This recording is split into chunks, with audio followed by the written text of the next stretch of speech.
घटना आहे अमरावतीमधील। या अगोदर आपण बरेचशा क्राईम केसेस बघितल्या असतील, परंतु आजची जी अशी क्राईम केस आहे ती बघितल्यानंतर सर्वांच्याच पायाखालची जमीन सरकते।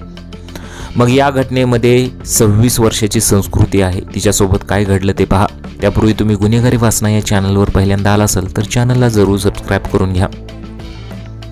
26 वर्षाची संस्कृती राऊत ही घरी एकटीच होती। आता हे संपूर्ण प्रकरण घडल्यानंतर पोस्टमार्टम रिपोर्ट नंतरच पोलिसांनी हत्येचा गुन्हा दाखल केला। मग असं या घटनेत काय घडलं होतं पहा। 26 वर्षाच्या संस्कृती राऊत हिच्यासोबत काय घडलं ते बघूया। अमरावतीच्या गाडगेनगर पोलीस स्टेशनच्या हद्दीत असलेल्या जिजाऊ नगर कॉलनीमध्ये राहणाऱ्या संस्कृती संजय राऊत या 26 वर्षीय तरुणीसोबत ही घटना घडलेली आहे। या घटनेत सर्वांना वाटलं की तिने आत्महत्या केलेली आहे, परंतु पोलिसांनी पोस्टमार्टम करताच हे संपूर्ण प्रकरण बाहेर आलं आणि तिच्यासोबत काय घडलं, तिच्या नाकातोंडातून रक्त आलं। आई हळदी कुंकवाला गेली तेव्हाच हे घडलं होतं। मग या घटनेमध्ये असं काय घडलं ते पाहूयात। सर्वप्रथम सर्वांना वाटलं की तिने आत्महत्या केलेली आहे, परंतु काय घडलं पहा की तिच्या गावामध्ये म्हणजे संस्कृती राऊत जिथे राहत होती तिथे हळदी कुंकवाचा कार्यक्रम होता आणि हळदी कुंकवाचा कार्यक्रम असल्याने ती घरी एकटीच असणार असं त्या नराधमांना माहीत होतं, त्या मारेकऱ्यांना माहीत होतं। मग संस्कृतीची आई आणि तिची लहान बहीण होती, मग ती या कार्यक्रमाला म्हणजेच हळदी कुंकवाला जाणार असं त्यांना वाटलंच असणार। मग त्यांनीच असा प्लॅन आखला असावा असं पोलिसांचं मत आहे। मग 26 वर्षाच्या संस्कृती राऊत हिच्यासोबत हा संपूर्ण प्रकार घडलेला आहे। आई आणि लहान बहीण या कार्यक्रमाला म्हणजेच हळदी कुंकवाला जाणार आणि त्यानंतर तिच्या नाकातोंडातून अक्षरशः रक्त आलं। पोस्टमार्टम रिपोर्ट केल्यानंतर पोलिसांच्या पायाखालची जमीन सरकली। हत्येचा गुन्हा जो होता दाखल करण्यात आला आणि याचा उलगडा कसा होतो आणि आरोपींना पोलिसांना पकडण्यात यश येतं की नाही ते पुढे पाहूयात। पोलिसांनी मग राऊत कुटुंबासह संस्कृतीच्या संपर्कात असलेल्या सगळ्यांची चौकशी करण्यास सुरुवात केली। आता दिवसाच्या एका तरुणाची पोलीस स्टेशनमध्ये चौकशी केली। आता संस्कृतीला या अगोदर मोबाईलवर हाय मेसेज असा आला होता। मग हाय मेसेज आल्यानंतर पोलिसांनी CDR काढला, सर्व प्रकरणाची चौकशी केली, मोबाईल फोन ट्रॅक केले। मग पोलिसांना असं आढळून आलं की तिला कोणीतरी हाय मेसेज केलेला आहे। मग हा हाय मेसेज कोणी केला असं पोलिसांना प्रश्न पडला। मग त्यांनी ते शोधून काढलं। पोलिसांनी हाय मेसेज करणाऱ्या व्यक्तीला म्हणजे त्या तरुणाला ताब्यात घेतलं आणि त्याची कसून चौकशी केली। संस्कृतीला मोबाईलवर हाय मेसेज पाठवणाऱ्या तरुणाची पोलिसांनी चौकशी केली, पण पोलिसांच्या हाती ठोस काहीच लागलं नाही। त्यामुळे मग पोलिसांसमोर जो तेढ निर्माण झालेला होता तो कायमच होता। संस्कृतीच्या हत्येचं गूढ 10 दिवसानंतरही कायमच होतं।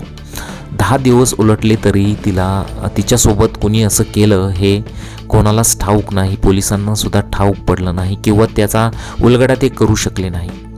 मग असं त्या दिवशी संस्कृतीसोबत घरी काय घडलं होतं पहा। संस्कृतीचे वडील संजय राऊत हे पोलीस कर्मचारी आहेत, त्यामुळे त्यांची ड्युटी असते, ते घरी नसतात। ड्युटी असल्याकारणाने पोलीस असल्याकारणाने आपल्या सर्वांना माहीत आहे की त्यांची ड्युटी कशा प्रकारे असते। खरं तर पोलीस हे ड्युटीवर असताना किंवा पोलीस झाल्यानंतर ते घरात जास्त काळ नसतात, कारण त्यांची ड्युटी असते। संस्कृतीचे वडील संजय राऊत हे पोलीस कर्मचारी आहेत। मग संजय राऊत यांची मोठी मुलगी संस्कृती घरात एकटी होती। संस्कृतीची आई आणि छोटी बहीण परिसरामध्ये असलेल्या हळदी कुंकवाच्या कार्यक्रमाला गेल्या होत्या। मग इथेच तर त्यांनी डाव साधला। दोघीही जेव्हा घरी आल्या तेव्हा त्यांना संस्कृतीच्या खोलीमध्ये तिचा मृतदेह जमिनीवर पडलेल्या अवस्थेत मिळाला। आता ओढणीच्या साहाय्याने संस्कृतीचा गळा घोटण्यात आला होता। आता जवळच ओढणी पडल्यामुळे सगळ्यांना वाटलं की तिने आत्महत्या केलेली आहे, परंतु नंतर कळालं की तिचा ओढणीच्या साहाय्याने संस्कृतीचा गळा घोटण्यात आलेला आहे। तसंच तिच्या नाकातून आणि तोंडातून रक्तही बाहेर आलं होतं। मग राऊत कुटुंबाला संस्कृतीचा मृतदेह पाहताच धक्का बसला। यानंतर त्यांनी पोलिसांना बोलावलं. सुरुवातीला पोलिसांनी आकस्मिक मृत्यूची नोंद केली होती, पण घटनेच्या 3 दिवसानंतर डॉक्टरांनी संस्कृतीचा प्राथमिक पोस्टमॉर्टम रिपोर्ट पोलिसांना दिला. आता हा रिपोर्ट दिल्यानंतर पोलिसांना सुद्धा धक्का बसला. त्यांच्यासुद्धा पायाखालची जमीन सरकली. यात श्वास कोंडल्यामुळे संस्कृतीचा मृत्यू झाल्याचे स्पष्ट झालं. तसंच मृत्यूआधी संस्कृतीची कुणासोबत तरी झटापट झाल्याचा यामध्ये संशय व्यक्त केला आणि तसं ते समोर आलं. म्हणजे पहिल्यांदा वाटलं की तिचा ओढणीमुळेच श्वास गुदमरलेला आहे की काय, परंतु कोणीतरी ओढणी तिच्या गळ्यावरती टाकल्याने जोरात ओढल्यानंतर तिचा श्वास जो आहे गुदमरला होता आणि त्यानंतरच तिचा मृत्यू झाला होता. यानंतर पोलीस आयुक्त जे होते नवीन चंद्र रेड्डी यांनी स्वतः घटनास्थळी भेट देऊन संस्कृतीच्या कुटुंबासोबत चर्चा केली. यानंतर गाडगेनगर पोलिसांनी हत्येचा गुन्हा दाखल केला. आता मागच्या वर्षी सुद्धा याच हद्दीमध्ये पोलीस स्टेशनच्या हद्दीतच स्मशानभूमीजवळ राहणाऱ्या एका व्यक्तीचा शिर कापलेला मृतदेह सापडला होता. ही हत्या करणाऱ्यांपर्यंत पोहोचणं पोलिसांसाठी खूपच कठीण होतं, पण त्यांनी 24 तासात आरोपीला बेड्या ठोकल्या होत्या.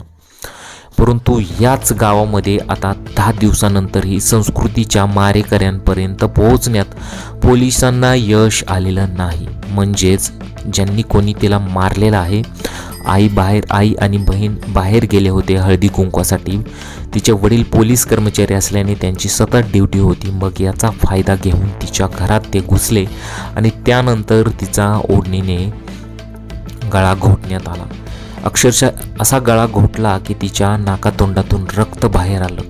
मग तिच्यासोबत असं कोणी केलं हे पोलिसांना यामध्ये शोधण्यासाठी त्यांना अपयश आलेलं आहे. म्हणजे आरोपींना पकडण्यात पोलिसांना यश आलेलं नाही.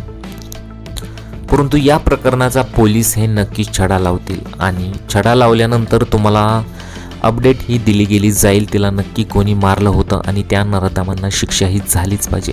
तर अशी ही संपूर्ण घटना घडलेली आहे. तुम्हाला या घटनेबद्दल काय वाटतं, तुमच्या प्रतिक्रिया आम्हाला कमेंट बॉक्समध्ये जरूर कळवा. चॅनलवरती तुम्ही पहिल्यांदा आला असाल तर चॅनलला जरूर सबस्क्राईब करून घ्या. गुन्हेगारी वासना या चॅनलला तुम्ही जरूर सबस्क्राईब करून घ्या.